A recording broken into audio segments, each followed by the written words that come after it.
Patriotas, América para los americanos. Fue esta la frase que por muchos años los gringos usaron para distribuir un doble mensaje entre la población mundial.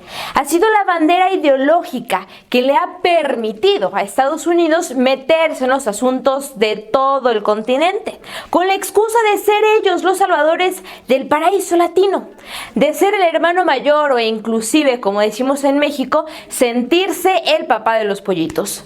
Pero ¿cómo es que se originó esta idea? ¿Quiénes la impulsaron?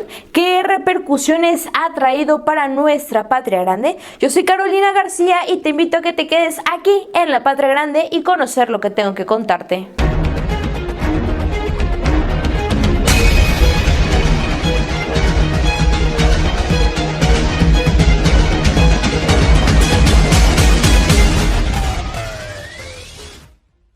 Para entender el por qué el ego estadounidense le ha hecho creerse a los gringos que son los verdaderos protectores del continente americano, hay que remontarnos muchos años atrás para ser específicos, a la época en la que apenas terminaban la mayoría de los procesos independentistas de la Patria Grande, el año 1823, cuando se desarrolló lo que es conocido como la Doctrina Monroe.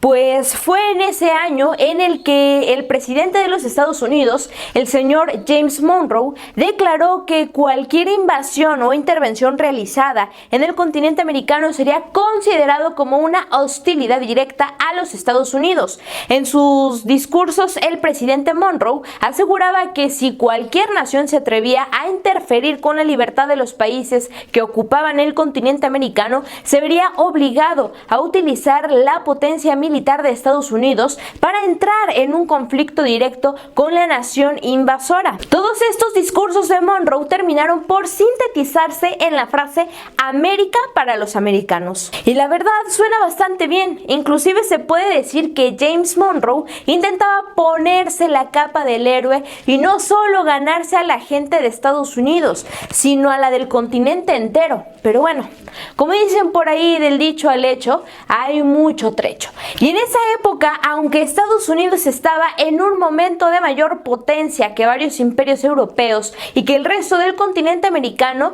no tenía la verdadera capacidad militar para respaldar sus palabras. Y aunque la hubiera tenido, los pueblos de la Patria Grande tenían capacidad para repeler a los invasores europeos, pues varios de los países de América estaban conscientes del riesgo que algunas potencias europeas intentaron intervenir y saquear las tierras americanas una vez más, robando la libertad de los americanos. En fin, los discursos y frases del presidente James Monroe fueron potentes al oído, pero insignificantes a la realidad, pues fueron palabras en vano hasta 1845.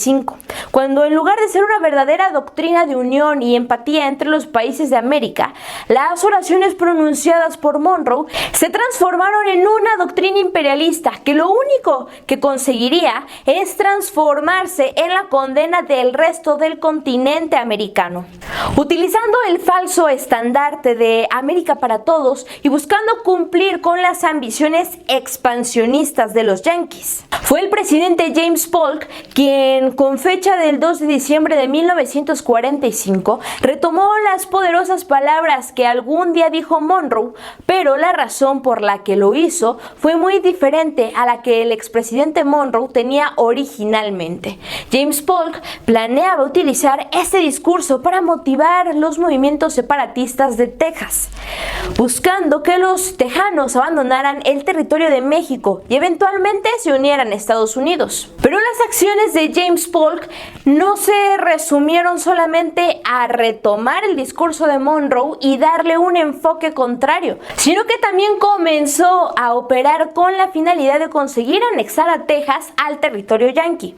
En 1846, las maquinaciones de Polk dieron frutos y de esa manera Texas se independizó de México y eventualmente eventualmente se fue anexando a Estados Unidos, teniendo lugar el primer movimiento imperialista de alto calibre de los Estados Unidos, y naciendo de esa manera la doctrina Monroe, que en el futuro se encargaría de expandir su territorio, explotar las tierras de los demás países americanos y tratar de amplificar su poder en todo el continente.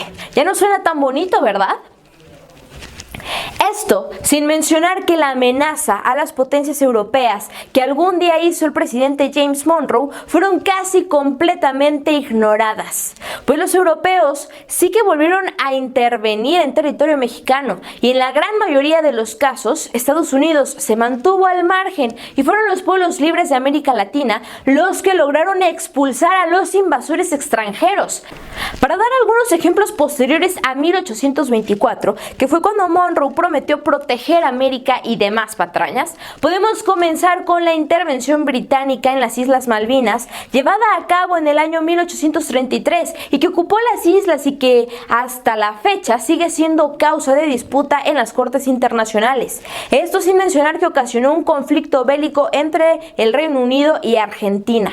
Posteriormente tenemos otro ejemplo entre 1840 y 1841, con el bloque de barcos franceses en las costas argentinas, la invasión de España a la República Dominicana en el año 1860 y las intervenciones francesas en México. Entonces, si hacemos un resumen de los hechos repasados hasta el momento, podemos darnos cuenta de que la doctrina Monroe solo se ha utilizado para robarle territorio a otras naciones americanas y que no ha evitado las intervenciones de los europeos en América.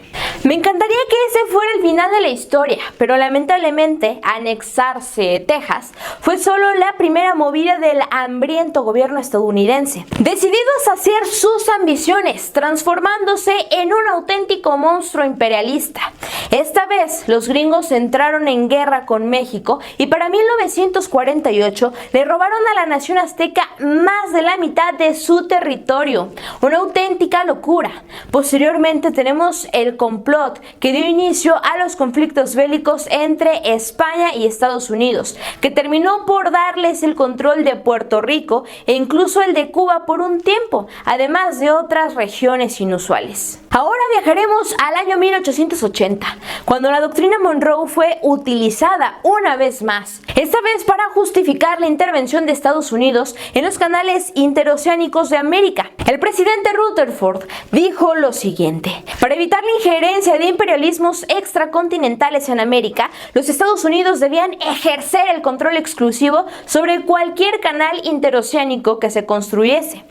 Esta frase terminó por transformarse en la justificación perfecta para la construcción del Canal de Panamá y una fuerte actividad naval por parte de los Estados Unidos en Centroamérica y en el Caribe. Es que de verdad es una ofensa increíble que una nación imperialista como los Estados Unidos intervenga en naciones soberanas de América con la justificación de que lo hacen con la finalidad de proteger la libertad. Es una mentira, un insulto.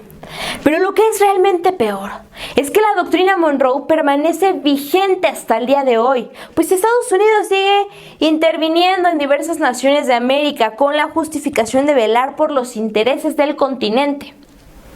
Pero si comparamos las intervenciones de Estados Unidos con otros países del continente americano, con las de Europa, la diferencia es abismal. Lo que James Monroe alguna vez dijo con la finalidad de proteger el continente americano e intimidar a las naciones europeas se transformó en una doctrina imperialista que perjudicó a la patria grande. Resultó que el supuesto liberador no era más que un oportunista, esperando la oportunidad para clavar sus garras sobre el territorio americano. Hay muchísimos ejemplos de intervenciones de Estados Unidos en América. Pero lo que debemos repasar hoy es la forma en la que han logrado justificar sus actos a través de la doctrina Monroe. Estados Unidos es el colmo de la hipocresía, la nación imperialista por excelencia. Como mencionamos en un principio, se transformaron en lo que juraron destruir y han hecho de todo para destruir lo que juraron proteger. ¿Tú qué opinas? ¿Crees que las intenciones de los gringos y de Monroe alguna vez fueron buenas? ¿Ya conocías la doctrina Monroe? Yo soy Carolina García y te invito a que te suscribas en este canal, que actives la campanita de las notificaciones para que puedas estar muy al pendiente de lo más relevante que pasa aquí en nuestra patria grande. Recuerda que no podemos cambiar nuestra historia, pero juntos podemos escribir un mejor futuro. Nos vemos en el próximo video.